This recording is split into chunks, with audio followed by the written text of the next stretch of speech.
Hi again, Austin Wintory here. This time I am chatting with yet another composer. His name is Gareth Coker. He is why you love Ori and the Blind Forest. He's a good part of why you probably cried at the beginning of that game. We talk quite a lot about not just Ori. We talk about ModDB, a site that has gotten more love on this podcast than I think any other in the history of game podcasts. We talk about teaching English in Japan and other novel/universal experiences.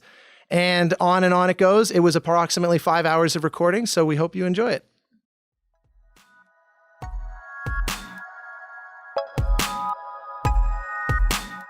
Welcome to The Game Maker's Notebook, a podcast featuring a series of in-depth one-on-one conversations between game makers providing a thoughtful, intimate perspective on the business and craft of interactive entertainment. The Game Maker's Notebook is presented by the Academy of Interactive Arts and Sciences, a member-driven organization dedicated to the recognition and advancement of interactive entertainment.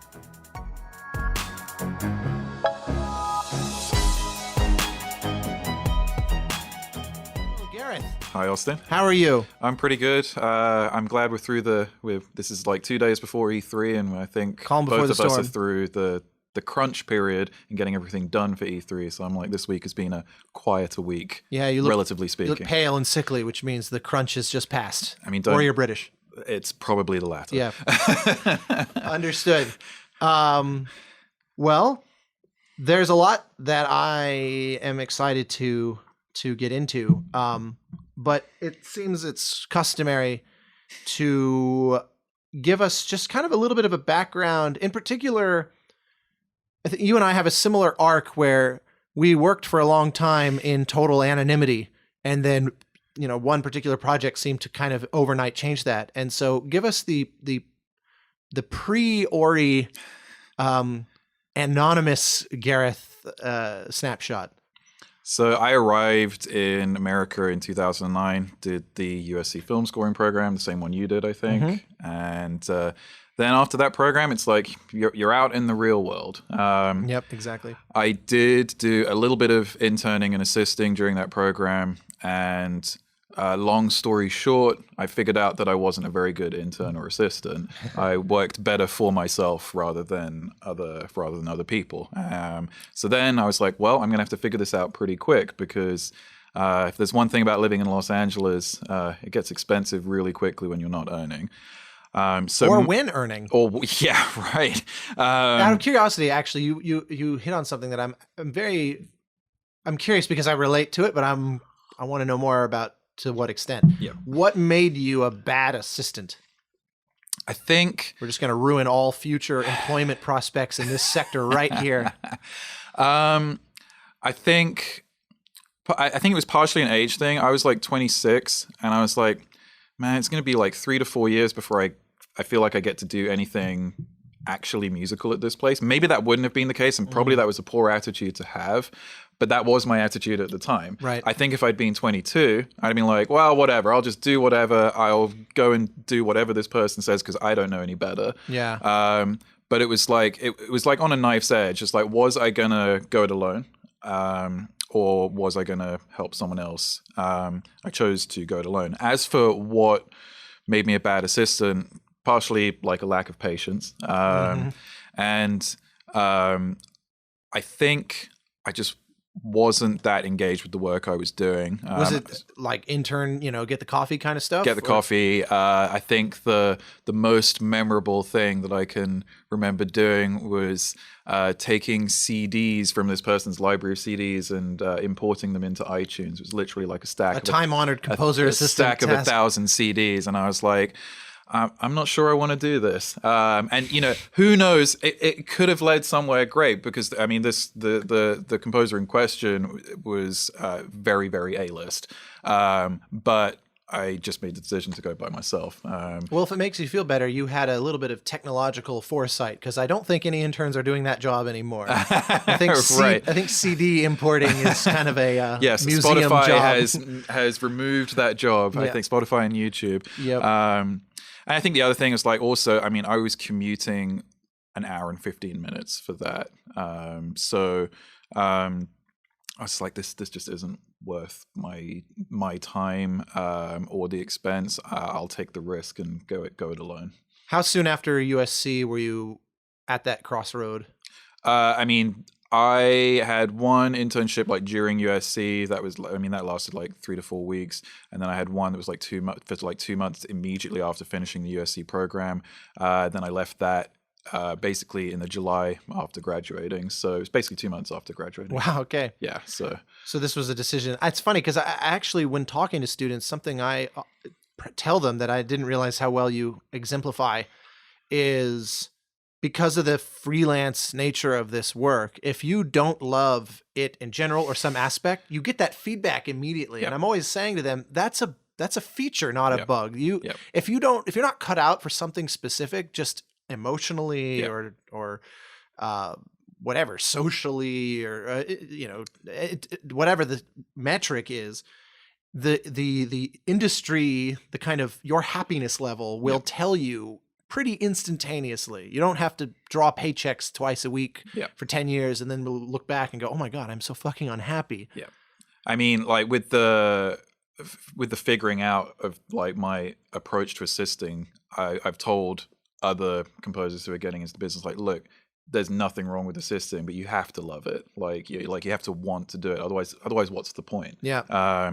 And if you do love it, then it can probably be a great thing for you. But like, if you speak to any composer, we all kind of like have slightly different paths into the industry. It's absolutely. So, but yeah, like it's a lot of it is about attitude and happiness. Yeah, and probably also your resonance with whoever you're assisting. It's very personal. It's almost like it's not corporate in the sense of kind of rotate any assistant through. In an ideal way, in an ideal world, rather, you're investing in that relationship as if it was any other client, basically a director or a game designer or something like that. Well, so we have sort of two different chapters. I want to look at both. There's the post USC / post assistant decision, but pre Ori. But also just prior to that, give me a sense of like, how did you even decide to go to USC to begin with? Kind of the childhood exposure to music, all that sort of thing. So just a little glimpse of Gareth life history. Yeah, tiny Gareth. So my parents moved around a lot when I was young, but they always wanted me to go to an English school. So like from the age of moved a lot within the UK. Oh no, like abroad. Like actually, you lived in Japan at one point, didn't you? That's. I'll get to that. Okay, spoilers. So from the age of 8, my parents sent me to boarding school. Now, boarding school in America is like, it's funny whenever I say to Americans like, oh, I went to boarding school, they're like, well, were you a bad child? And I'm picturing you in a Catholic schoolgirl outfit. I'm afraid not. But in England, like it's been standard for centuries, and they wanted me to have an English education. We were living in the Netherlands and on the east coast of America because of my dad's job. So they are themselves English. Yes. So it was just my dad was asked to move to a different location, and I guess he got a big enough salary bump that it was worth it. So right. But I carried on going to English school, and at boarding school, there's not a lot to do. And my parents bought me piano lessons. For all the like Animal House style shenanigans that one dreams about. Yes, but you do that for like a week, and then it's like, well, what else is there? I have to live with these people. Right. Fair enough. So I got piano lessons also at the age of 8, and I was kind of into it. But then at boarding school, I was like, well, there's literally nothing else to do, so I'm just going to practice because it was like an escape. And when you're that age and you practice a lot, you get pretty good. That's just what happens as long as you practice properly. But like that's what I did. I got really into music in boarding school and was playing in band, was singing in choir, was in orchestra, big band. Like I signed up for everything. I didn't really get into writing music until I was 16, and even then I wasn't really serious about it. It really came from my improvisation skills developed in jazz band. I was like, hey, this is pretty fun. I just end up jamming over the same chord sequence for hours and hours and hours. We've all done it. Yep. How many times have you added a blues scale to like I think I did any of your chord sequences? I think I did that just 10 minutes ago. Yeah. Right. But it's one of the beautiful art forms that you learn to play things wrong and discover something interesting along the way, basically. So then, but actually, Yeah. I'm curious because it's funny you represent it in this very blasé, like, well, because some people, there's a lot of classic tropes as to how composers got into it. There's the old fashioned like rock and roll. I did it for the women. Right. There's like there's still lurking around. There's those kinds who were trying to impress somebody basically, and then there's others that it really is just this obsession they're fanatic about, or it's like the parents who just force it by sheer will onto you, and you're kind of like, what else was I gonna do? So that was the case at the beginning with the composing part of it, which came from the improvisation. I found that I really enjoyed improvisation. So that's the spark, because it was an escape. Like Got it's like it. I can do whatever I want, and no one can really stop me right now. Yeah. Like as long as I'd be appropriate. But then from playing in a band, that would also develop onto just jamming on the piano by myself. Instead of being limited by sheet music, I was like, well, I can do whatever I want, because your harmonic vocabulary increases exponentially when you're playing, like, especially in jazz. Oh, yeah. Jazz music. I'd end up just out of nothing, just starting doing melodies over chord sequences. And then one of my teachers basically overheard like what I was doing. It's like, well, you should apply to music school. And I was like, I don't know how to write for orchestra. I don't know how to do anything. It's like, and I will help you with that. Like, so my portfolio. And at what age was this then? This is like 16. And you have to apply at the age of 17. So it's like a crash course for a year, pretty much. And my portfolio, I went to the Royal Academy of Music. My portfolio for that was like 66% piano, and then there was like a random string quartet thing, which my music teacher at the time, he played all of the parts on it for me, like in his free time, which was very nice of him. What a kind of little preview of the future of production. I had no idea at the time, and then the rest was just some like random awful electronic orchestra synth thing. And then now, how'd you wrangle that? If you were kind of a neophyte to it, is that like a finale playback? There's a facility at school. They just built a new music classroom at the school, which had like a bunch of basic playback for orchestral instruments in some sense. It was very rudimentary compared to what we're using now. Sure, but you must have that had to be rolled into the crash course then, right? Yes, like sequencing and mock-ups and that sort of stuff. Did you know that is a skill unto itself that would be of value, or for you it was just a means to the end to produce this portfolio? It was a means to the end to produce the portfolio, but actually I was like, because I was really into video games forever, and I was really into technology. So the fact that the technology was helping me create all of this stuff, I was able to that's actually like really helped me develop the palette and expand the knowledge that you need to like get started. I guess also music. Being a gamer, you probably never actually thought about this before, but it'd be an interesting question for other composers who grew up, we're about the same age. We grew up probably with listening to a lot of similar sort of scores. And I think that gamers pound for pound are far more approving or accepting of sampled orchestras because that's all we got for the first 20 years, basically. Especially people our age, I think, because I think we're the same age. 35. The development of game music since when we were starting playing games to what it is now. I mean, it is the full spectrum. It's gone from mono to Atmos in our lifetime. That's exactly. So, and not even mono, like mono within a very, very restricted. It's not even mono and restricted sound sources. Yeah, yes. Exactly. And where, it was the equivalent of composing with punch cards. And so, that I think is interesting because I don't think people of that who kind of came of age as gamers in the early and mid 90s or even late 80s, but particularly once the kind of soft synth fake orchestra thing started to pull away, like 16-bit sound started to kind of distinguish itself from 8-bit sound. There was just a blanket acceptance of that weird sort of pipe organ thing is strings and that other pipe organ thing is woodwinds. So I feel like, people like us, those early mock-ups that we would do probably weren't as offensive as they should be. Because to a film buff or aspiring film composer, it just sounds heinously cheap and horrible. Right. Like they don't see it as its own sound. Well, that segues nicely into like what they actually said to me at the portfolio. They were like, you don't really have much orchestral chops. There's a lot of stuff you don't know, but the one thing you do know how to do is you know how to write a tune, and that's like why I got accepted. Like, Really? because they were like, the rest of the stuff we can pretty easily teach you, but like the melody writing thing was like the thing that it was based that year, at least, it's what they were looking for. So It's very unusual for any academic institution to value that. well, that's the thing. So Maybe they're more sort of progressive there than I realized. So there's at the time I was there was the composition course, which is what you are probably thinking of, and they also had a course called Media and Applied Music. Now those two are together in the same program, so you'd have to do all of the crazy 20th century stuff.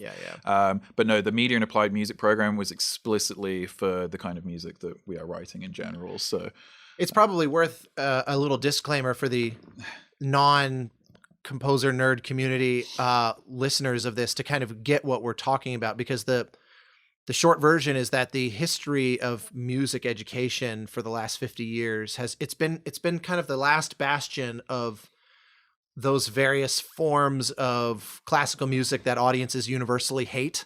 All the hyper dissonant, atonal, kind of procedurally generated, as it were, this, sequence music or 12-tone music, all that kind of thing is the only place that really lives now. And so the idea of a university professor saying, wow, you can really write a good tune, that would normally be a chastisement. Yes. Under most. They would look at you and go, who do you think you are? That era has come and gone. Like, thanks, Brahms. Get the hell out of here. So that's really, really cool and atypical, and also good kind of foresight on their part, because I would definitely say it's a distinguishing characteristic of your writing now. Is that come from, to the extent that you can self-analyze and sort of figure out where a tunefulness would come from in your own writing? Is it just based on the kind of stuff you grew up listening to? Or? I think again, to go back to the jazz band thing, I mean, the right hand is almost always leading with melodic with lines, and then the left hand is almost always doing harmony. Now, obviously, that's a very crude way of breaking down jazz improvisation, but at least that's where most people start. Yeah, it's not wrong. And I think pretty hard to improvise, like fugues and exactly. And I think that's where the improvisation, when it stops being jazz, I was like, I'm just writing tunes. I'm just harmony left hand, melody right hand. But I think I've also always been into tuneful music. I've always liked soundtracks and music in general that lead with a strong melody. I'm either one or the other. It either has to be like the most crazy texture, and a texture can be an identity in itself, or it has to be melodically led. And anything that's kind of waffling that's in between, I don't really like. I'm like, can you just decide what you want to do? Do you want to present the melody, or do you want to present this crazy texture? But that's just me. No, I'm with you on that. So yeah, I mean, and it's the way I write too. I usually try and find a line, and then build around it. It's rare that I start with a chord sequence. I usually, because once I have the line, you can put any old chord sequence underneath it with enough work. So well, plus I'm often accused of being kind of retrogressive, I guess, in this, or regressive, because I'm the same way. I think the audience, the listener, whether it's a gamer who's hearing your work incidental to playing the game, or it's someone listening to a CD or whatever, before importing it into their boss's iTunes. And I will update my sentence to say listening on Spotify. They will follow you down any rabbit hole as long as there's something for them to hang on to. And like, we're built as singing. Our inborn musical instrument is the monophonic human voice. So like, to me, it seems kind of obvious that melody would be by far the easiest thing for someone to track through all kinds of crazy roller coasters. And so it's like, you sound like this 19th century romantic to say, melody really counts, but it's like, go to any Hollywood Bowl, the best film scores of all time. Are any of them like texture studies? And I mean, it's pretty rare. Planet of the Apes is probably the only score ever that seems to consistently land on those kinds of lists that is essentially totally devoid of melody. But otherwise, yeah, it's all about the hook. The hook. Like, has pop music taught us nothing? That's such a big thing. I don't understand the departure of that. So yeah, I'm with you on there. That's another brilliant segue, by the way, because you mentioned the hook and you mentioned pre Ori Invisible Gareth. Yeah. So the reason I'm interested about hooks is because I worked in trailer music pretty much almost exclusively, as well as doing some smaller games before Ori came out. But like trailer music is what paid my bills. Yeah. Before. Now, how'd you get into that? I had a friend who was at boarding school who worked at a trailer editing company, and they needed music. So you're always my favorite go-to of like just someone who goes out into the world and opportunities. If you can see them in front of you, because we'll get to Ori in a moment. It's my favorite story of that nature that probably ever. But I didn't. This is the first time. So childhood boarding school, you mean? Like So we were friends in boarding school, and then we went our separate ways because obviously he didn't go to music school. But yeah, he was working at a trailer edit house, and they needed music in the UK. In the UK, yes, and they needed music. And they weren't doing it through like the classic, we'll just pick a song from a catalog. They wanted something custom. And I'm like, okay, well, what is this? And it was just some drums for like some Korean action film that was being distributed in the UK. But I did that one, and then it led to more. And then that trailer company had an office in America.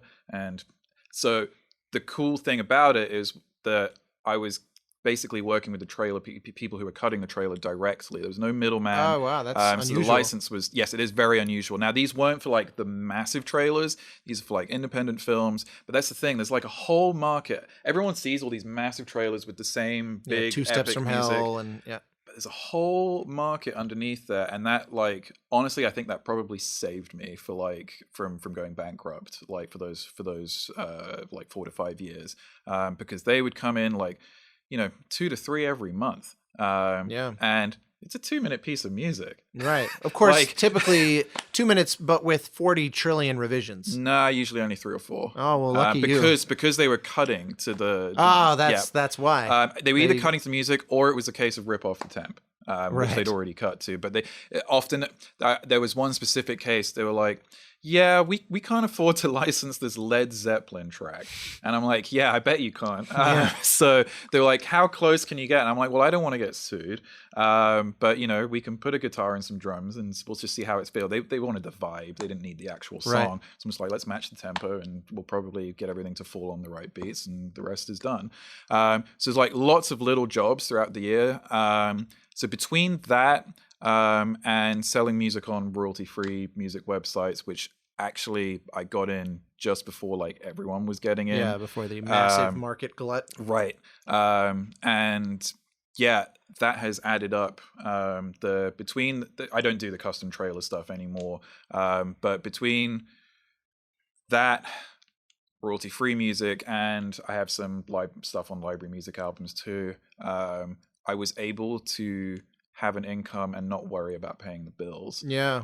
Now this is work that no one really has ever heard because it just ends up on TV somewhere or in some random theater. But that's the thing. You have to survive. Absolutely. And a lot of people, because we have, there's a few household names, right? John Williams, Hans Zimmer, Danny Elfman. There's a few folks that, and then, there's the list right below them that a lot of people know. Yep. Alan Silvestri, Howard Shore. They're not necessarily... They're not John Williams, but they're not trivial figures. And the game industry has its corollary and television has its corollary. People don't realize that there's still tens of thousands of hours of music being written by a whole giant sort of piranha pool of people other than that. And that especially younger composers getting started don't realize that there is a virtually eternal supply of opportunity if they're willing to go hunting for it. That is the actual, that is so key because we all, when we're all starting, we're like, yeah, I want to work on the biggest films. Yeah, I want to be John Williams. Yes, exactly. But how are you going to get there? We all know kind of what the final destination is. I don't know why I'm using my hands when we're on a podcast.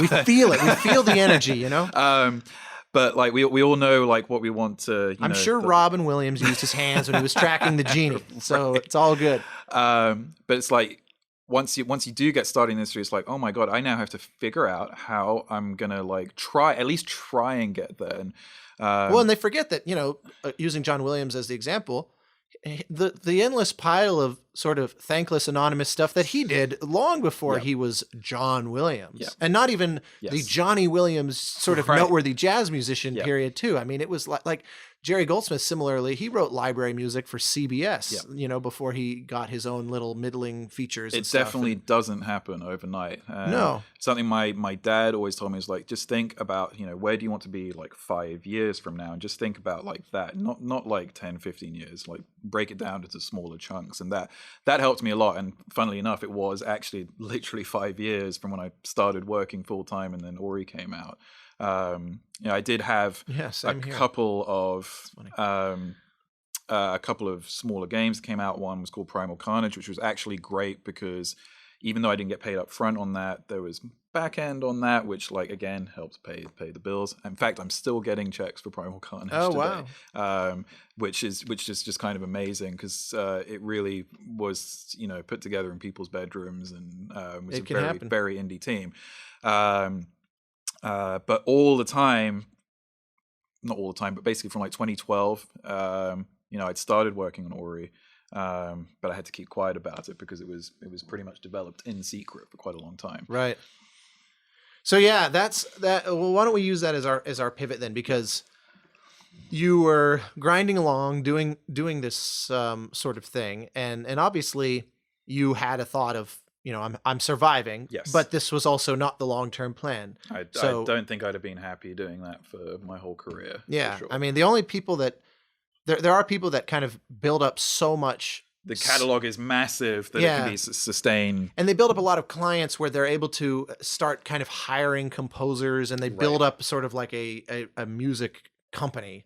And there's certainly some of those out there as well. But I think we're probably similar, that like running admin of a music studio is not the goal. The goal is writing music. I think we both got into this to tell stories. Yeah. Oh yeah. Couldn't put it better than that. Absolutely. Storytelling is at the heart of it all. And so I love the story of how you first encountered the Ori folks. So why don't you give us that? And also actually as preface, it's something peculiar about our corner of the industry is it's not a given that the composer is themselves a gamer. And I've always found that utterly bizarre. But one of the things I immediately liked about you was that you have always been like, you actually speak the language of games through the lens of having played them for essentially your whole life, as I understand it. So what kinds of games framed your thinking on what games could be? I ask specifically because for so many people, Ori is the game that taught them what games could be, like the potential. So I'm just curious what you went into that feeling. So, I mean, I didn't really zero in on writing games music as a career, like pretty much until I arrived at USC, actually. I really just wanted to write music at first, but I was like... Meaning anything will do. Yes, anything will do. But then I was like, when I actually sat down and thought about it, I was like, well, I've been playing games since I was 4, and this is the medium I know and understand best. So that would probably be a good place to start. And it's what I do most in my spare time. Right. Let's see. I think the first game, and you're going to love this as an answer, the first game which made an impression on me musically were the Star Wars X-Wing and TIE Fighter games. Nice. Like with the crazy interactive music system at the time. Yeah, like the iMuse. Like the iMuse system. Like I was talking to Peter Mcconnell about it. He's one of my must have on this podcast guys.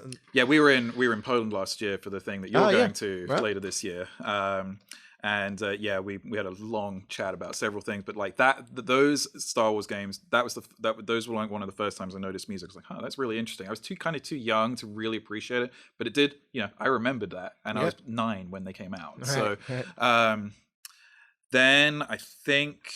And what about just games in general? Okay. Irrespective of the music. Okay. Yeah, but just like what game was just that diamond experience? The diamond is Deus Ex. Oh, yeah. Because that was the first game to me that presented player choice. Right. And also just the world, like the world building in that game. I mean, So good. if there's a game I'd love to see get remastered, even though it probably lose a little bit of its charm because it's quite a janky game because it's doing so. The fact that entire game fit on a CD-ROM, like compared with like and that game is like 40 hours. Like, there's a lot of gameplay. Huge amount of VO too. There's like 40 billion NPCs that all have stories. They all have dialogue as well. Like the dialogue is like this really low bitrate recording, but they got it all on there somehow. But I think I played through that game 5 or 6 times in the space of like 4 years. Yeah. Because I felt like even if I wasn't, I felt like I was missing something, and it was such a compelling world at the time. I was it still is. I'm going to go and explore it again. Like I can remember so many locations from that game. So here's a question then: what was your were you a sniper rifle guy, tranquilizer crossbow guy, below the door? Okay, we're so similar. Sneak around and living in the air vents. Living in the air vents, and like because it just has that tension. And then if you screw up, you're probably going to die because you got caught and you don't have you don't have actual weapons. Don't have actual weapons exactly. But it's incredibly satisfying when you're just like walking around and you've literally taken out like every goon, and there's just bodies none the wiser. Right, exactly. And of course, those were also the days when I had time to play video games, so I could afford to be patient. I know. Now I'm like Florence, 1 hour. I'm in. Now I'm more shooty than I used to be because it's quicker. Yeah. But that was the game that really like opened my eyes as to like, wow, this is like what games really could be. And very memorable hook from our friend Alex Brandon. Yes. Yeah, I mean the score is amazing too. Like it's just a game that if people usually ask me like what's your favorite game ever, that's probably like what I'm going to jump to because I just have so many great memories. And I think one of the things I'm looking forward even now when I'm playing games, like because we're in the open world era of games, like these massive games. But what I want when I'm playing, I want memories, like, and I like with all of the content being thrown at us, I'm like, yeah, it's amazing, but what am I going to remember from this experience? Because it's all very well playing something for 60 hours, but what is the point of that 60 hours if you can't, like, to coin the phrase that you said earlier, if you can't take something with you? I mean, I get that the idea of a more open world game is that the player will hypothetically find themselves in a situation where they inadvertently or intentionally kind of create that themselves. Yeah. And there's definitely something to that. And God knows, I mean, I was huge into EverQuest about that same time as Deus Ex, and had those moments. I still remember certain moments as if it was like a real, visceral moment. But I'm with you. For me as a gamer, storytelling is there's a subtle. I think where I go. I think you can have both, but I think some people, and it depends on what mood you're in, you want either something that is handcrafted for you or handcrafted by you. Right. But you might not want both of those, and you might be in the mood one day for Hellblade, which is definitely handcrafted for you. Right, of course. And then you might be in the mood for Destiny or something like that, which is, mostly that's player agency right there. But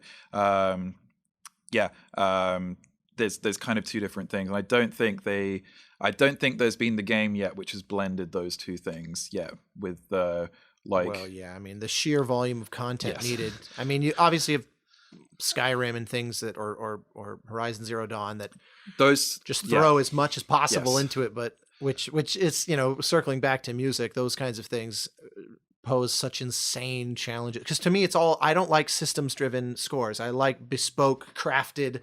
Right, you want to score every cutscene for Mass Effect. I think we had this conversation like a couple of years ago. Like, I want to do every cutscene and have its own like ebb and flow. You need as big a budget for the score as the entire rest of the game combined. Because you're like, well, look, if you have 90 hours of gameplay, obviously you need 90 hours of music. I mean, that's just intuitive. I just need 25 years and about $15 million. Yes. And then we got it in the can. And yeah, and we're good. No, I agree. Mass Effect is always my go-to of like it's the Kobayashi Maru of game scoring because it is truly unwinnable. You have a game that's niche enough that they couldn't possibly justify the budget to greenlight the production assets, but then it's so sprawlingly gigantic that and with such rich world building that it's like I can't stand the fact that every time I go back to the Citadel, it's the same fucking queue. But what else are they going to do? Like they're boxed in, you know. I mean, there's already hours of music in there as it is. So it's that okay. So going back then, tell us about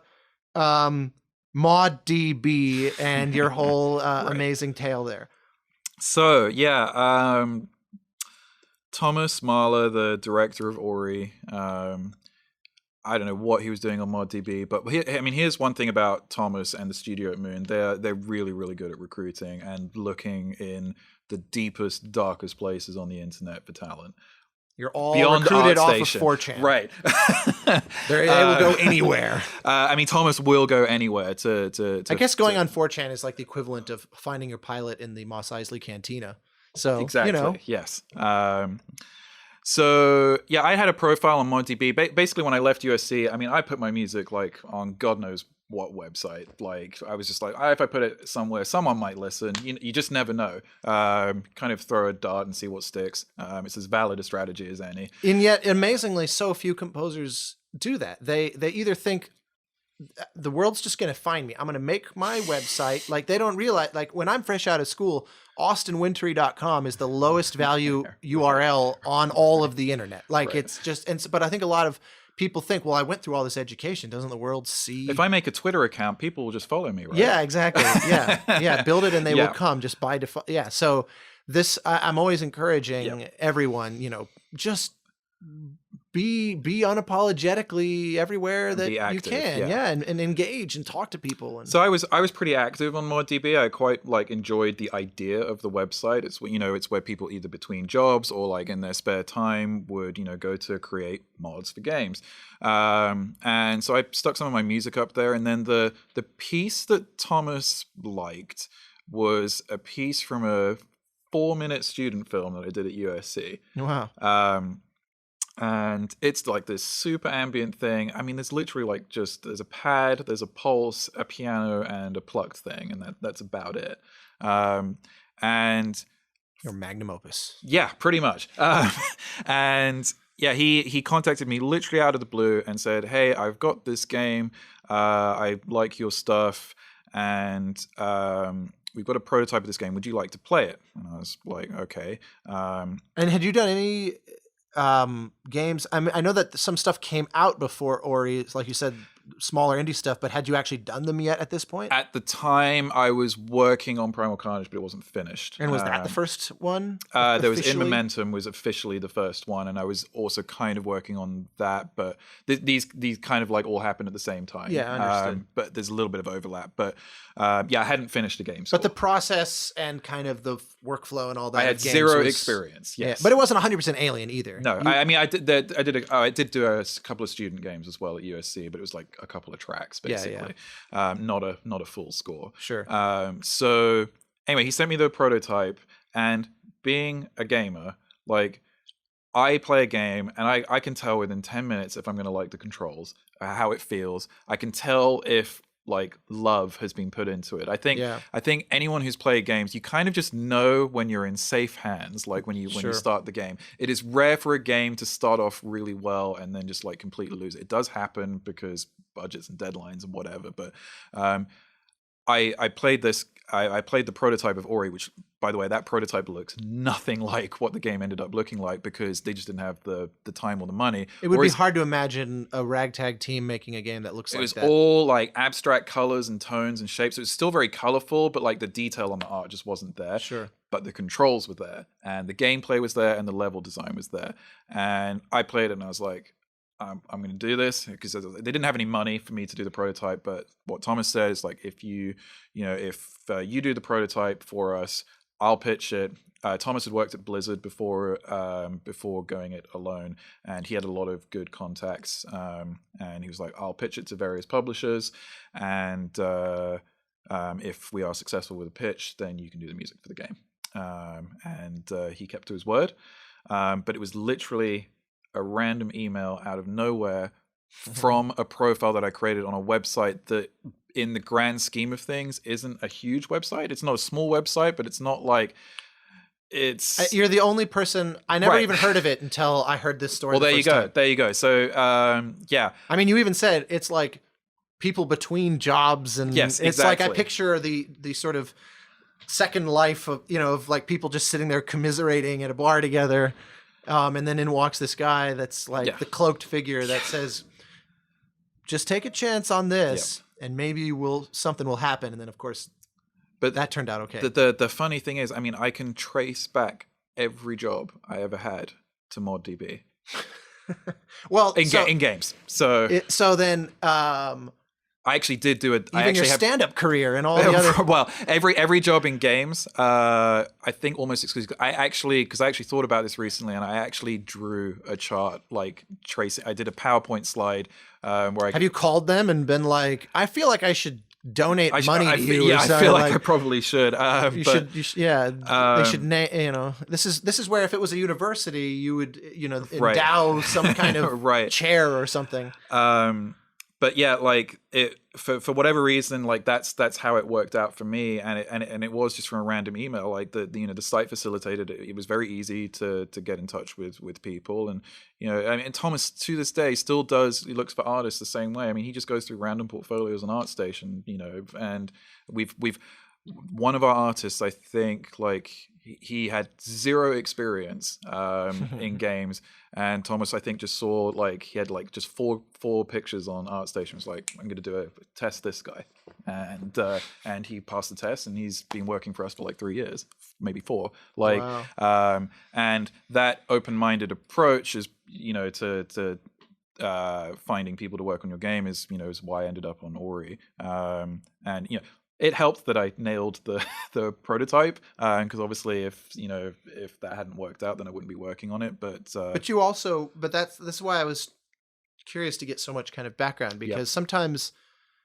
like when I reflect on what happened with Journey, in some ways, I think I feel so lucky because I thought I felt particularly well suited to do it because I loved what they were making so much. I thought I'm at the place in my life where this is the kind of game I would want to play. Right. So I became obsessed and in love with their design choices and their aesthetic choices. And it was so easy to just give it everything I had. And it seems kind of similar. Like you said, in 5 seconds, if you are responding to the controls as a kind of seasoned gamer, you're gonna just resonate with it more than if it's just a composer who, incidentally they like his work, but he's not reacting in that way. Well, I think one of the other things that I remember pretty early on, I mean, Thomas told me about the game, and there's obviously hardly any dialogue in the game, and what dialogue there is in a universal language, so it's not something that is required to be listened to. Right. Yeah, I want to get into the casting story as Right. well, because that's another good one. And the other thing that he specifically said, he said he loves melody, and I'm like, oh well, that's nice, especially because I felt like at that time in particular, I mean it's still the case now, but there was like a real push for like these ambient scores that didn't say anything, like back in 2010, 2011, 2012, 2013. Oh yeah. I mean there still is that push, but I feel like it's evened out a little bit now. Well, I think in no small part because of the success of games like Ori and the rise of game music concerts where you can't perform stuff like that. I mean, ambient textural music sometimes is truly the perfect choice, but it doesn't go up onto the stage. And so people see, oh wow, 3,000 people show up to see this concert of all these tuneful game scores, and you can't ignore that when starting to make your own musical decisions as a game developer, I would think. Yeah, I mean, it is literally one of the first things that Thomas said, and obviously that appealed to me. And I don't think any of the melodies I put in the prototype ended up in the final game, but it provided enough of a template to work from going forward. Was the aesthetic generally similar? It's very colorful, but in terms of the level of detail on the visuals, absolutely No, not. I mean musically. Sorry, music. Your prototype, because the score has a definite palette that that it holds to. It's not grabbing randomly. It The has a score vibe. ended up being more orchestral than was in the prototype. The prototype is more. I mean, there's some strings in the prototype, but it's mostly piano, tune, percussion, and synths. A lot of pads, because that's what I felt was appropriate. Because The piano is still really important in the score. yes, the piano is super important. I mean, everyone on the team, like whenever I do something, even for the new game, whenever something like comes in with the piano, it's like we love the piano. So I'm like, So is that encouragement from them more than it's your own I think fixation? I mean, now I'm like kind of bound to the DNA of the first game. Of course. Like I'll try and push it in new directions, but every so often there's like, there's a time when you need to kind of bring it out. But fortunately, with the number of different environments in the game and the way the game makes each environment look so different, that's enough for me to push the palette elsewhere as well. The piano, and I've said this before, like the piano and the orchestra is kind of the glue that kind of binds everything else together. But it always amuses me when people say that Ori is an orchestral score, but like and you probably like Same with Journey. There's like 20 minutes of orchestra. Right. Like, it's like huge amounts of pads. Yes, exactly. It's like there's pads, and I'm like always telling people, like, if you listen really carefully, of course it's the stuff that we obsess about that no one really cares. Like, but I'm like, if you listen really carefully, there's this like always this gentle pulsing in the game, because I kind of want to push the player forward, and it's a platformer, and Ori's little footsteps are always being heard, and literally in every gameplay cue there is some kind of like bubbling ostinato in the background, whether it's in tune percussion or a plucked instrument. Even actually in the wind area, it's a bansuri ostinato just in the background. Like there's always something in the background, but no one actually hears that. They just hear like soaring strings. Yeah, exactly. Well, it's back to our earlier thing. People remember the really iconic moments. Yes. So it's like, and all those more subtle things are important because they're the runway to that. You're priming people, because I think if you come in and you smack people out of nowhere, it's just not as memorable than when the temperature is rising and kind of producing that anticipation of something to come. It's very rare that you can just sort of drop. I mean, I think of like the opening of Up, and even then it still has a shape. There's still an arc, just within those 10 minutes or whatever. So to me, that's what the art of storytelling even is. It's all about that shape and that arc. So as much as no one maybe emails you to ask about, that synth pulse during that one quiet moment, they wouldn't be emailing you otherwise.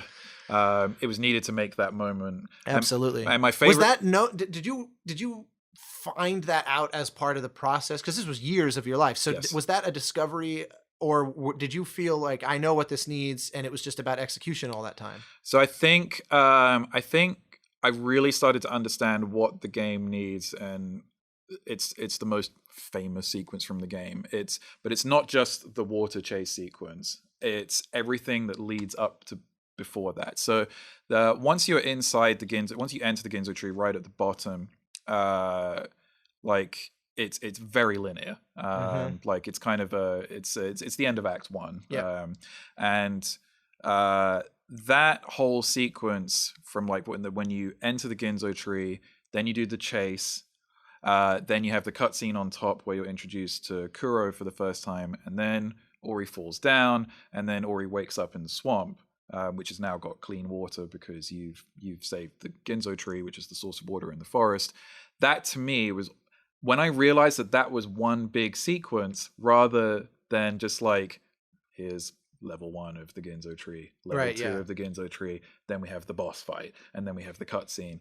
I think there's always a danger in game scoring where you score stuff in a vacuum. Yep, and absolutely. That was that actually finishing that was the moment where I was like, I think I understand. I'm not going to say I understand game music, but like I now feel like I know what I'm doing. It was the turning point for me on the score. And how far in would you say that was? That happened in July 2014, 5 months before recording. So you spent most of the time waffling aimlessly with no clue what you were doing. Had the themes. That was like, that helped. And we had some environment music, but that was like when it truly clicked. Like everything after that happened so fast. Like I knew how to do all of the other levels. Wow, so this was a really exponential, Yes. like it was years of a big slow burn yes. followed by And incomprehensible stress and I anxiety. kind of like that though. I kind of don't mind the slow burn. Like I now know how I work. Yeah. And hitting the accelerator button at the end and timing it to peak, it's a little bit risky, especially when dates move. But Did that happen on Ori? Yes. Like, Oh yeah, we moved the recording twice on Ori as well. And the game.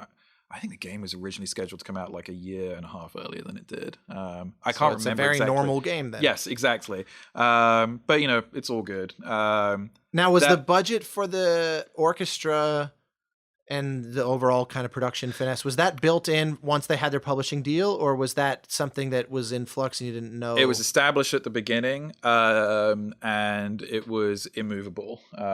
So I think for them, you mean? for them, yes. Oh, that's nice. So they like melody and they won't get rid of their orchestra budget. I think it was a conversation briefly when the game got delayed, and they were like, "Well, we're not going to get extra money for the game," but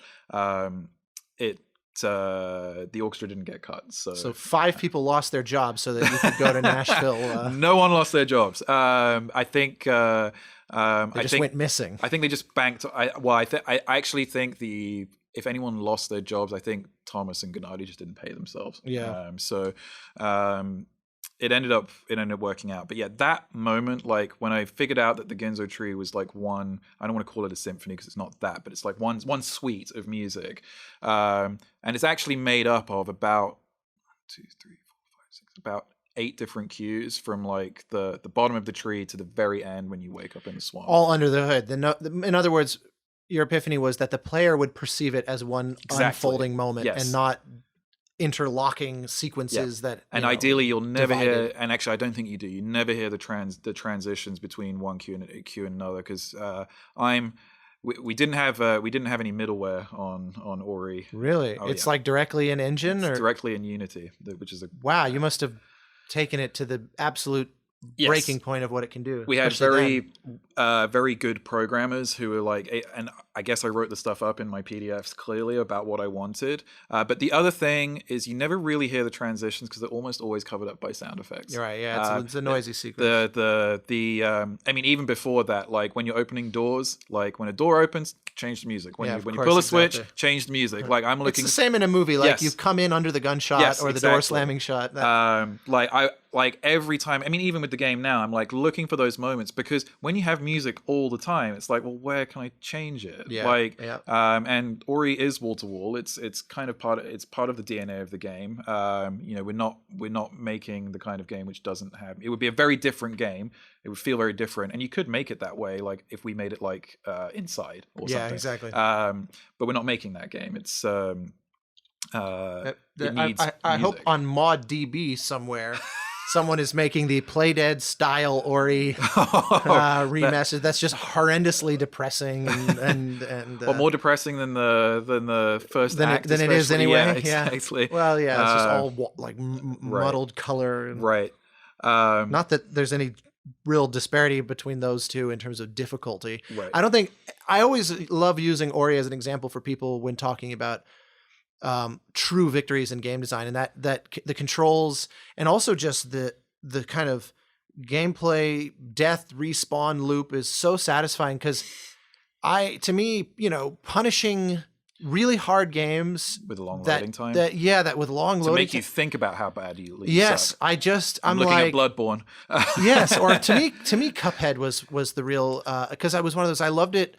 I loved so much, overwhelmingly everything about it, and yet it was so fucking hard. And the fact that you have to wait more than 4 seconds. And I got a pretty stacked gaming PC, and I still was just like fuming with rage at all my failure in life. And it was like, you start going to this mode and you're like, I'm probably not good to the people that I care about, and I could be a better boyfriend. And it's like you start going places and you're like, I think this game is turning me into a here's where I can like show my youngling Anakin. I can show my nerddom, because you mentioned Cuphead, and I A+'d the hole. God damn it. This interview is over. I love that. So for me, that game to me is just pattern recognition. And well, yeah, absolutely. Like, so easy mode is no more difficult than medium to me. Because like it's just the it's Rain just Man of it's just a different. platformers. It's just a different pattern to me. Now I haven't tried hard mode, but it probably just requires more controller dexterity. Once I see the patterns, Did you ever play Super Hexagon? I have not. I have it, but I have not played it. Well, let's talk after you've suffered through that for a little while. Because it also is purely pattern recognition. Yep. And I watched Terry Kavanaugh, the creator, play it at an event once in front of an audience to showcase the game. And it was like watching Data on Next Gen, where his hands are all blurry and time-lapse. If you've ever been, I lived in Japan, and like those people playing the Beat Mania games or like the pop and music, and it's just like they're just like moving. Again, I'm moving my hands on a podcast, but like they're moving their hands so quickly. And I'm just like, you've just learned it. It's just muscle memory at this point. But it's still mind blowing. Oh, it's like, I'm like, you look like an octopus right now, but you are definitely, it's fun to watch. Altering the fabric of reality. Actually, let's get back to Japan quickly, because I realized I meant to get into that a little bit. And I'm also curious because, especially within the world of JRPGs, there's a definite aesthetic you can hear in the Japanese composers. Like there's a kind of a little bit of a shared language, even as much as someone like, Uematsu is different from Yoko Kanno or somebody like that. And you can really hear their individual personalities. There also appears to be a kind of distinctly Japanese aesthetic to the handling of the orchestra. And I've always felt like I can hear traces of that in your writing. And I wasn't sure if that was my imagination, especially in Ori and especially during the kind of action climactic sequences. Yeah. And so am I crazy? Or two, there is no one, it's only two. I'm not crazy. Tell me why I'm right. I think when you live in a country, there's always going to be a process of osmosis. Like you're going. How old were you? 22 to 25. I left the Royal Academy of Music. It was 3 years. Oh yeah. I was like, I'm going to go and teach English. That's what I did. I didn't really. I did do a little bit of composition, but I wasn't working in music. Was that just wanderlust, or was that like, I don't know what else I'm going to do? Or I don't know what I'm going to do. I didn't know at the time if music was going to be, first of all, if I was good enough. Second of all, if I really loved it. And third of all, I was like, well, if I am into music, then I'm going to need to travel now. And so Japan... Yet another seemingly blasé, life-changing decision. It was like earlier today when I was like, do you want to do this podcast? And you're like, well, I got nothing else going on. So I had visited Japan once before, and I really loved it. So I was like, the reason I ended up there, honestly, I was like worried about what I was going to be doing after I graduated. And I was like, jobs for graduates on Google. On ModDB. Not on ModDB. I didn't know about ModDB at the time. And it was like, teach English in Japan. And I was like, well, that salary looks okay. And I was like, oh, they'll pay your rent as well. And they'll pay your travel costs. And I can eat all my meals at the school. And like, I literally was able to save so much money. And I'm living in another country. And I'm like getting all of this culture, and I'm kind of getting paid to do it. Sounds great. Not to mention that as a gamer, it's impossible to not basically almost fetishize Japan. I mean, anyone who grew up, they're the leaders. There's so many incredible games and storytelling and like things that push the boundaries of what storytelling can even mean, and not just in games, obviously in film and animation. And there's a million. So it makes sense that it would be almost like this. You're a flame to its. You're a moth to its flame. If there was a time to do it, that was going to be the time. And then while I was there, I was like, okay, I really like music. Like I enjoyed my time there teaching English. And the thing that I always say, because people always ask me, why do you go to Japan? It has nothing to do with music. I'm like, no, it has everything to do with my career. Yeah. Like it has living one's life. And just engaging with novel experiences and things that stretch it. Music will always benefit from that.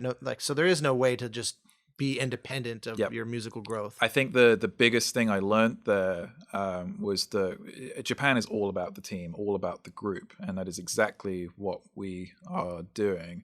And I was there to teach English. They did not give a shit about my music, and that was probably the best thing for me at the time, because for pretty much my whole life up until then, family, friends, I was like the best musician in boarding school by far. Like, especially as a composer, you're always a rare breed. Unless you grow up in Hollywood or something, exactly. You're always like the weird novel creature that people love to trot out. Look at my genius. Yes, exactly. And it's just like, and you get a false sense of where you're really at. And Japan like brought me right back down to earth.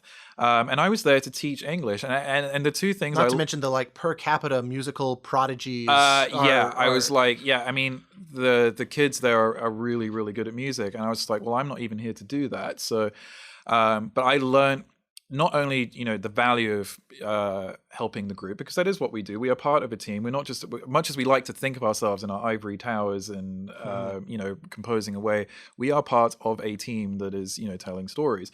Now I'm not telling stories while teaching English, but I still have to work with a bunch of other people. And the other thing that really helped was I was very, very shy growing up. But you can't be shy when you're teaching kids how to speak English, and you especially can't be shy when you are communicating with people whose language isn't your own. You have to be really clear. You have to speak. Did you have to? How much did you absorb Japanese as part of that? My Japanese when I left was pretty good. Listening and speaking Japanese is actually really easy because there's a limited number of phonetics. There's only 46 phonetics. Now, reading and writing is another question entirely because there's all the symbols. But you don't really need reading and writing to live. And there's a good out of context sentence. Clip that one later. You do need it, but we had a supervisor like to help us with like getting a house and like getting a phone and all of that stuff. But to your day-to-day, like listening and speaking Japanese, just getting by, it's pretty basic stuff, actually. And I did find, there's levels of Japanese, like levels of formality, where the sentence structure gets a bit more complicated if you're speaking to someone more senior. I was never expected to know any of that. They'd always speak in the most basic childlike level. The equivalent of the American who just gets louder as their attempts to be clearer. But that was really helpful, to be honest. It helped me learn it quicker. And when you're in a room full of teachers, obviously they know how to speak to someone who's less experienced. Right. So. The two things that I ended up really enjoying. I really enjoyed teaching English, but I wasn't even teaching English. These kids knew everything. Japanese kids are really smart. They just don't have any confidence. And I felt I'm not really an English teacher. I'm more of a cheerleader. Like I have to get I would ask a kid. I would literally say, "What's your name?" And they do the classic like. Are you speaking to me? They'd like look at the kid behind them and like, wait, are you really addressing me in front of the whole class? Because that is a very difficult thing. Like because you're not supposed to stand. Exactly. You're not supposed to stand out. But I'm like, you guys are gonna have to like learn to speak at some point, like in public. And that's what I felt like I was doing. I felt like I was being a cheerleader, facilitating the use of English rather than and just encouraging them. And eventually, like the walls would break down. One of the other things I did do there, and this is going to seem so random, I coached the rugby team. Spectacular. Because no one else knew how, and I was like, well. And I really love rugby. It's a British sport, so. And I'm very familiar with it. I know all the rules. And I'm like, well, I'll just coach the team because no one else knows how to. And those kids, their English was amazing. Like they aced every single test and their confidence was also high. And I was able to play with them because I was still like young and fit. So like just doing that and like it really helped me learn the value of communication, which, when you're standing in front of an orchestra and you need to communicate your ideas and you've got a limited time and the clock's ticking and the money's like disappearing down the drain and you're worried about overtime, man, you need to get your ideas across quickly and efficiently. And that's just one skill like that transferred over. I could do a whole podcast about like every skill that transferred over from my time in Japan. But it seems like also... the root of the original question was also just, it seemed like aesthetically, almost culturally. I mean, because clearly, you're going to get an enormous amount of practical world experience. Plus, anyone who lives amongst people that think differently from them, there's just no way around that basically being a universal net gain. I just don't know. I've ever heard some story of someone that's like, I did an exchange program and I'm just a shithead now. Right. I mean, it there's always just benefited. Yeah, there's just no bad version of that I mean, I'm sure there is someone's going to find one now and I'm going to hear about it. But broadly speaking, I can see, the list of positives is going to be enormous, but it seems like the cultural infusion expressed itself professionally later. And it's truly not my imagination. No, to get back to your aesthetic. I mean, I think I actually came to let's start with the Studio Ghibli movies. I actually came to them really late. I did not discover them. I had only watched Spirited Away before I arrived in Japan, and then I'm amazed they let you in. Right, exactly. There's just basic knowledge required. And then my students were like, "Have you seen blah blah blah? Have you seen blah blah?" I'm like, "Well, there's my homework." And in fact, it became a thing. Like in my second and third year, I was like, "I'm going to give you guys something to do, like in English, but I want you guys to give me something, and then we'll talk about it next week in class." So every would be a new film or a new anime. I'm not really into anime, but I was like, I'm going to do it, and. Although when you ask, I was teaching in a boys' school, and when you ask boys to like recommend an anime, you get into the you can imagine. We get into podcast after dark. After dark. Yes, exactly. But I'm sure. But and then you get exposed to the music, and it's like, oh, well, literally all of Joe Hisaishi's music is really, really good, and does have a very specific sound. And it's funny you mentioned like the common language. I'm like, there's so many jazz chords, like sneaking. There's so many sevenths and ninths, and I'm just like, man, that is pretty indulgent, but it kind of works. I find it's. I mean, even listening to like the Final Fantasy scores, growing up, and that I always thought like, no one ever labels this jazz, but it is practically just orchestral jazz. And I'm those Final Fantasy, especially the recent ones, I'm like, we have some jazz fusion now, and then we've got like an opera track, and then there's like a random rock track, and I'm like, well. Okay. Sometimes it goes too far for me. I feel that, but it is. But the earliest, I know where you're coming from. Like the earlier stuff, especially like 7, 8, 9, and even 10. Like those soundtracks, like the language is very consistent and the style is pretty consistent. But like the amount of jazz harmony that's in there, or rich Ravellian chords, I would say, and it does kind of like peak up in like other Japanese media too. Yeah, and I felt that was a, again, it's not that your music sounded or sounds like that as if this was all you know. Right. But I remember while playing, because I never listened to the score to Ori other than little bits and pieces, but I played it pretty soon after it came out. And I just remember thinking like this, I can feel the hallmarks of an influence here. I wasn't sure if it was a conscientious, like that's how I want to kind of stylize this score, if it was just kind of baked into your DNA as a composer. It's definitely baked into the DNA. I definitely wasn't thinking about it. I think a lot of the stuff I write is I'm not really trying to sound like something else. I generally, and it sometimes doesn't work out, I generally ignore the temp completely. There wasn't any temp for Ori, which was nice. I mean, you were in there from the beginning. Yeah. So the music I write, now is very different to if I did Ori now, it would probably be a little bit different to what I did 5 years. And I guess we're going to find out in when the new game comes out. Like it's not going to be wildly different, but like we change as people. It's been 4.5 years since Ori came out, and 7.5 years since I started working on the project. People change and styles change, and I've lived in America, so maybe my score will sound more American. Yes, exactly. I'm eligible to become all homegrown hot dog music now. Right, exactly. I'm eligible to all that. I'm eligible to become an American next month. So like maybe it'll be a truly American score. At which point you will immediately move back to Japan. Right.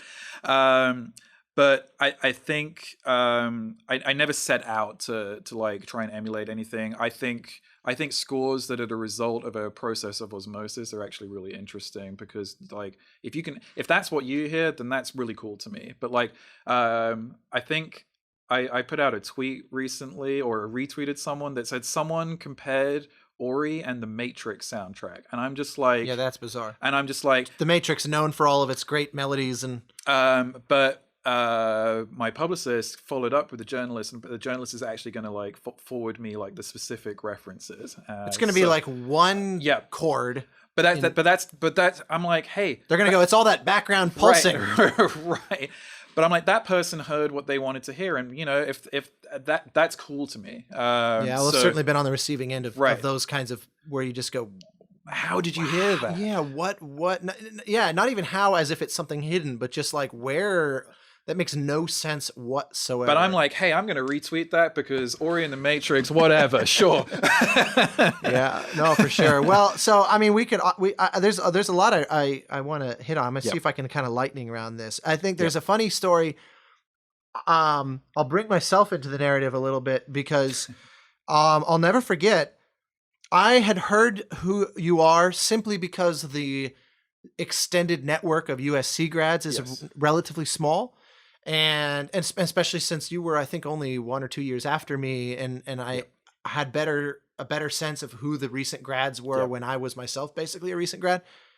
And so I knew your name, and we were probably friends on Facebook, but I didn't know you. And then one day you called me out of the blue and said that you were looking for a mixer referral because you were working on this game. And I'll never forget, you said, look, I've made a career. I'm paraphrasing you here. Because I'm realizing I probably sound like an ass, so I'll make clear this isn't exactly how you said it, but I'm just gonna double down. So you're like, oh, so I've been working a lot, but it's all trailers, and I'm kind of above that, you know. No, you said I'm used to mixing things myself, normally as a function of budget, but I have a little bit of money, and it just seems like that would be a reasonable thing to spend money on. What are your thoughts? And I had been working with this mixer who I just adored, who. You know, my team is a combination of people, you know, about my same age who I think of, you know, we're like riding, you know, like shotgun relative to each other in our careers, where you want to have one of these 50-year spans, hopefully together. But then I also wanted to surround myself with people that had been working as long as I've been alive, and I could learn from them. And Steve Kempster was one of those people. You know, when I was in middle school, he was like mixing Armageddon, or in high school or whatever it was. And so like this guy had been around the block on some of the biggest, most high pressure films, and he had such a strong musical sensibility. We just met at a party, and I needed a mixer for something, and tried him out. We got along amazingly and loved doing sessions together, loved doing mixes. So I was super happy. And a lot of his film clients had kind of stopped working. So I was like, oh, I love the idea of him, you know, having kind of, multiple games under his hat. So I was super stoked to refer. And it obviously worked out great. He mixed Ori sounds super amazing. And then the funniest thing, you very graciously give a special thanks to me in the end credits. And it has never failed to amaze me how many people messaged me to go, oh my God, I heard you did the music for Ori and the and I was like, what the fuck? It's funny because there's how many literally credits do you have to music ignore? by. There's like a giant music department, and it's like you have to ignore an hour of credits before you get to the bottom of the special thanks. I'm like, who's even still watching by that point? Right. The most hilarious. But I was like, I guess I get it because like we both use strings, therefore we're clones. Right, exactly. And yeah, anyway, it was very funny. I kept saying, but it was a joyous moment because I was like, look, I'm thrilled you love the score. It's all this guy. This guy wrote the shit out of this thing. I mean, it's just spectacular. So anyway, and it makes me so happy that now I have the damnedest time getting on Steve's calendar because he's constantly doing shit with you. And so that makes me really, really happy that two talented people managed to hit it off to that extent. Well, I mean, I was in a bind at that point because for Ori, I was doing everything, and it was partly a budget concern. I do have much like you. I have a team, and I had a team out there to help me with the recording, but I didn't have anyone helping me with orchestration. Right. I did all the notation. I did all the parts. Yep. And like. Never again. Never again, but I'd never done that before. Right. I'd never run a session for a score. And there I was. I mean, we arrived in Nashville. I was still preparing parts, and no one could help me because I was the only one that I hadn't.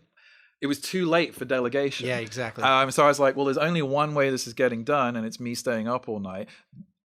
Alex, my conductor, and Zach, like it's my second set of ears, they just went to the bar because what else were they going to do? And it's Nashville, so No shortage of But bars there was and- me, and then the ultimate metaphor came up because it was like there was a massive thunderstorm. Like the night before the recording, And you realized, the thunderstorm is all one cue. right.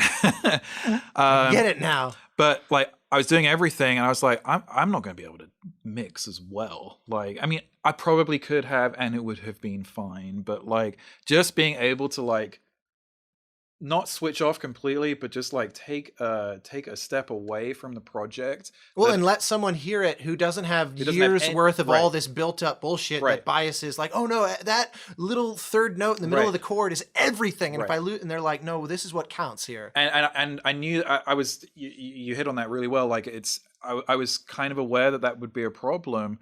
And I was like, I just need to, let someone else do it. And it was actually the first time I'd ever actually let someone else be a part of my musical process other than the conducting. Right. So it was that was new to me, but like what I was worried about was like I put everything into that score, and if Ori hadn't been successful, I don't know what would have happened afterwards. There's an alternate universe where Ori isn't successful and I'm back in Japan teaching English, probably. Like, no, I totally get it. I have no like, idea. everything riding on it. Like, yeah. Well, that's the thing, and it's another lesson for students or people getting in. Like, I tend to believe you should approach every project as though it's because you just don't know. I mean, in the case of Journey, I remember thinking we made the game we set out to make, but it's so different from the so-called mainstream that I don't know if anyone's going to embrace it. But still, put everything into it as if they are, or as if they might, and just hope for the best. And there's also a timing thing as well. Like, had Ori released a year earlier or a year later, would it have captured the imagination? I'm sure it's the same with Journey as well. Like, if Journey came out today, I don't think it would have the same, even close to reaction. It's a different industry. But sometimes, completely. like a beautiful set of circumstances, just like contrives to happen, and it definitely happened with Journey, and it happened with Ori as well. Like, and yeah, fortunately it took off. But like, I had everything riding on it, and I was like, and to be fair, like the whole of Moon Studios did as well. It's like, if this game tanks, but it's back to corporate jobs, back to ModDB for all of us, right? Exactly. So yeah, I mean, the pressure was not exclusive to me. It was so like having. I actually respond well to that when I'm on a project and you feel everybody just giving everything. Yes, it's like you care so much because you're like, I don't want to be the weak link in this chain now. That's those amazing times when everyone's like press the accelerator button, like it's time to ship. Like we're with that on the on the second game. It's time to ship, and like the accelerator button is all the way to the floor, because there's a lot of like figuring stuff out, but then we could add this and we could add that. Oh, that's a cool monster, let's add that. That's a cool ability. And then it's like we got to finish the game, and now it's time to cut and cut and cut, and that the once you make those cuts and then everyone like knows what the game is, knows what you have to do to finish, and then everyone's moving in the same direction, it's kind of cool to get that acceleration. So I'm with you. Like the pressure, it's both. I think on Ori, it was the first time for me like I'd ever felt that kind of pressure, so it's like a bit scary. Now I kind of have been through the ringer once. I kind of know what to expect. It's a little bit easier to handle, and it is very cool when everyone's like on the same wavelength at the end. There's a special kind of synergy that happens in the teams that are really tight and have good leadership and know what the final destination is. Well, it's lucky though, because sometimes sequels suffer because all the magic came together on the first one, and then something about those circumstances turned out to be the reason why. People are in different places in their life. Some people leave and their chemistry is now missing, and it's not uncommon that sequels just don't have that spark even close. So it's nice to hear that you're feeling so good about it. I mean, it's one of the there was some turnover after Ori 1. I like there's because people got offered jobs. It's inevitable. Well, but Well, let me stop you because I want to lightning round some things. Oh, okay, go for it. Especially because you also were someone who was offered jobs, and there's been a proliferation of Gareth Coker work in the post Ori world.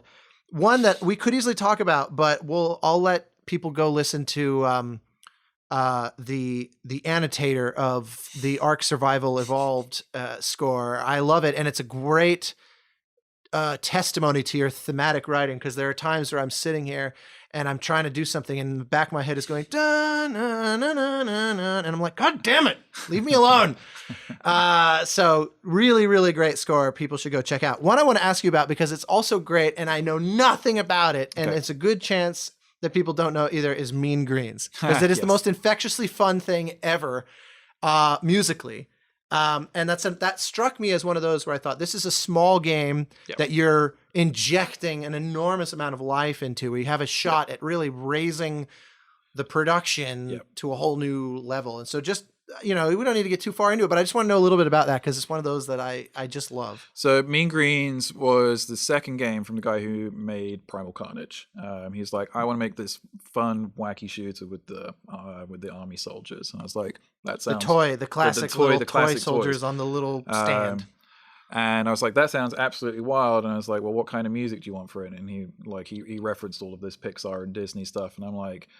that's gonna sound terrible if we do it like just in the box. And when in like specifically the kind of Randy Newman big bandy thing, that's what. And I was like, wow, if I'm gonna do this properly, I need to get it recorded. But this is like the lowest of low budget games. So I talked to the game director and we came up with a deal where I would get paid on the back end based on the game's sales. And I was like, okay, I did the math, and I was like, then I contacted... How many units equals... Yes, exactly. And I was like, okay, well, if that seems like a realistic target. And then I was like, okay, well, let's see how quickly we can get this recorded.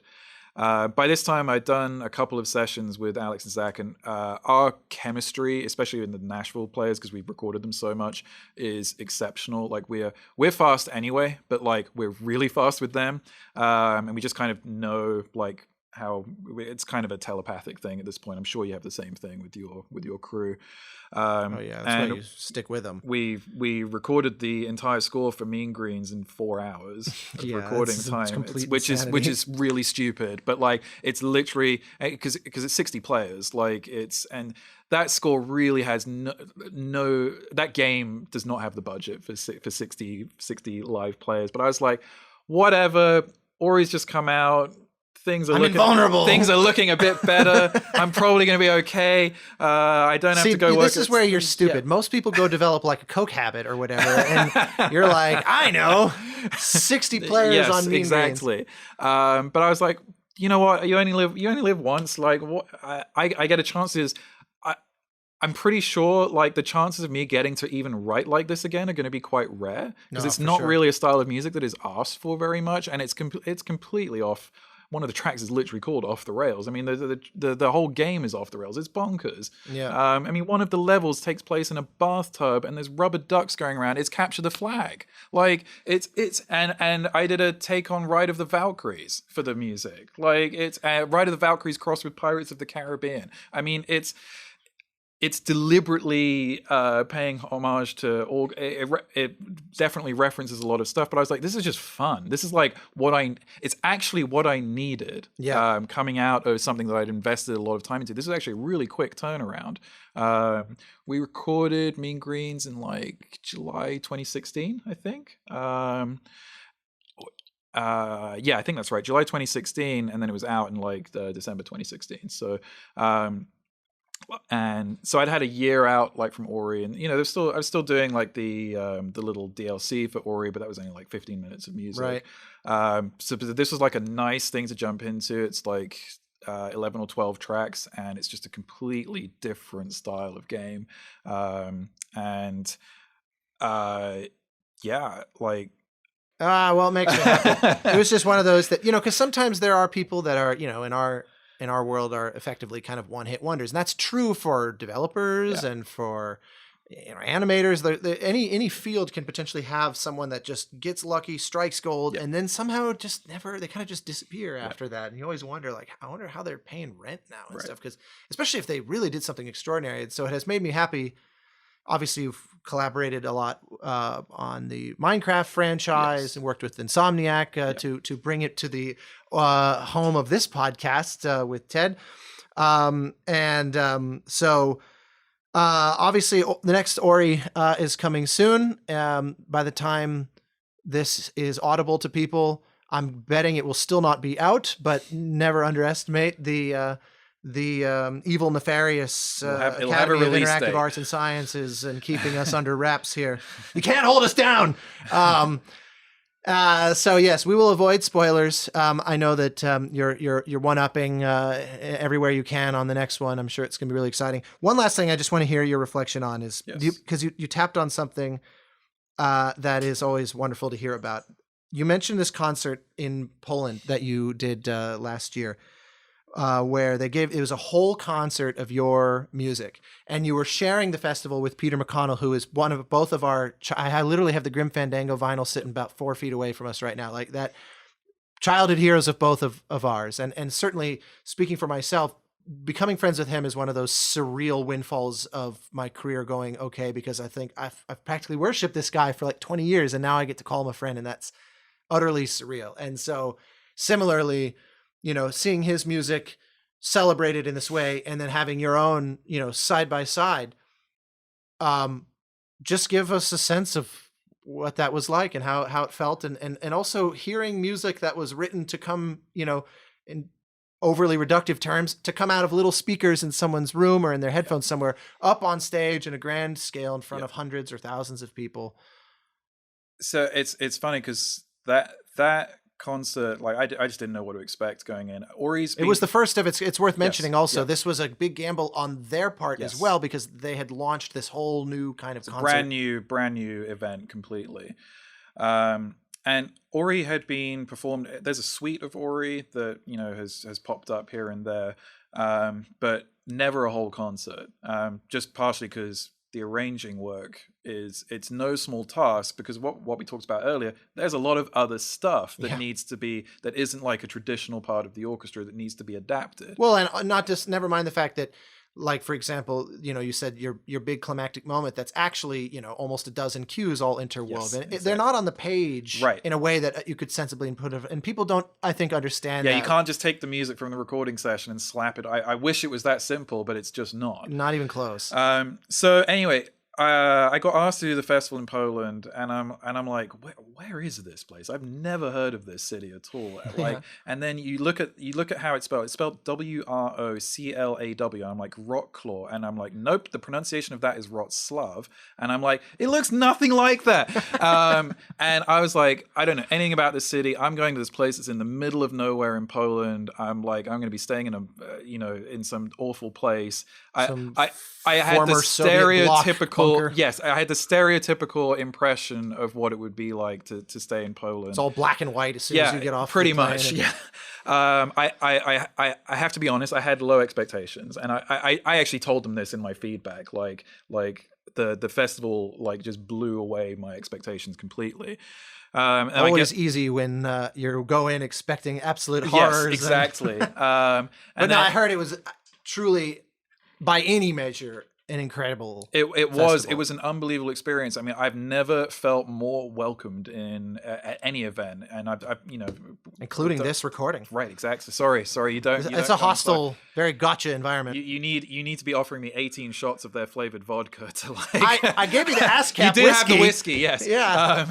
Just can't please you. I got off playing. They took me straight to rehearsals. I'm like, I need to sleep, but nope, you're going straight to rehearsals. I'm like, well, that's actually kind of cool. That'll keep my adrenaline going until I need to sleep. But they had everything laid out for us, and then the actual events themselves. There was Heroes of Might and Magic, Ori, Grim Fandango, and Warcraft, Starcraft, like Blizzard extravaganza. Yeah, Symphony of the Storm. Yeah, and the quality of production, I was like, I was totally blown away because I was like, first of all, this concert hall, I was like, what is this doing in this city? This is not even in Warsaw or Krakow. It's in Wrocław. It's the third biggest city. It's like, what are the concert halls like in the biggest city in Poland and the capital? It's just an incredible World facility. class, as it turns right, out. Exactly. And I was like, wow, this is what it's like here. And then, yeah, as you say, to like hear your music come to life. It was the first time I'd been able to like just sit in the audience and like actually, I mean, I didn't listen to my own soundtracks very much at all because all I hear is mistakes. I think that's pretty common. But I was like, this is kind of cool. Like, you know, I get to hear my own music, and it's slightly different, obviously, because it's not how it plays back in the game. And you know, I'm not a conductor. Like, I can conduct, but I choose not to. It's not really my deal. But I did do a premiere from one of the cues from Will of the Wisps, which I did conduct at the end, and that was also super cool. And I felt like I actually knew the music, even because I was like, if they'd asked me to conduct Ori, I've like forgotten half of it. Yeah. I've written a little bit of music since I finished Ori. Exactly. And yeah, I remember like at the after party of the event, like because Peter brought his family, like he made it a family event, and like and his family had the most amazing time. We were just like talking about it and like how it was the most cool event that either of us had really ever been to, that was just there to celebrate game music, and now you get to have that experience this year. I'm looking forward to it. I was very emboldened to you know, when they reached out, because I had seen your glowing Facebook post and you know, brand new profile photo in front of the orchestra. I was like, yeah, I'm in. You'll get some great photos as well. Like, I mean, they really did everything. They just did everything right. Like, it's different. You'll understand exactly what I mean when you go over there this year. But like, yeah, I think it's you, and then they're doing Shadow of the Colossus and all of the related games, and then the Jesper like Kid a Last Guardian, Shadow of Colossus, Ico kind of hybrid show. It's just another ridiculously heavyweight lineup, and I think now that they got the first year done, and I know the event was profitable.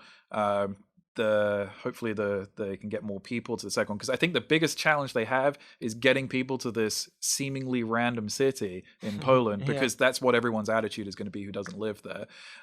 But with you and Jesper and Takeshi there for this year, like the fact that you guys are also willing to go.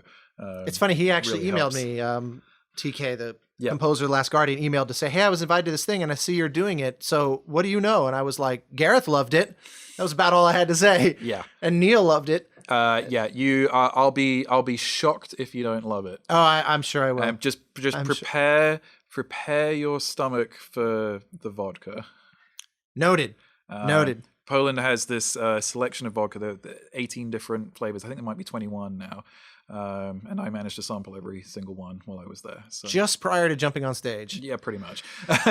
Well, there's so much more we could get into. Yes. We're already in like hour 7, so I should wrap this up. But thank you so much for agreeing to do this and retread some older stories that I imagine you've told a lot, but which are just there was some new stuff that was not covered. I hope it was interesting for the audience as well. I'm sure. Well, we're going to edit to ensure, and if it's right. So it'll be 2 minutes long. Tell us how people can find you, social media, websites, that kind of thing. Website is just my name, GarethCoker.net. Easiest way to get in touch with me is on Twitter, and I'm reasonably active on Twitter, and my Twitter handle is just my name, Gareth Coker. Beautiful. Well, we'll come stalk you in droves. Thank you again. Thank you.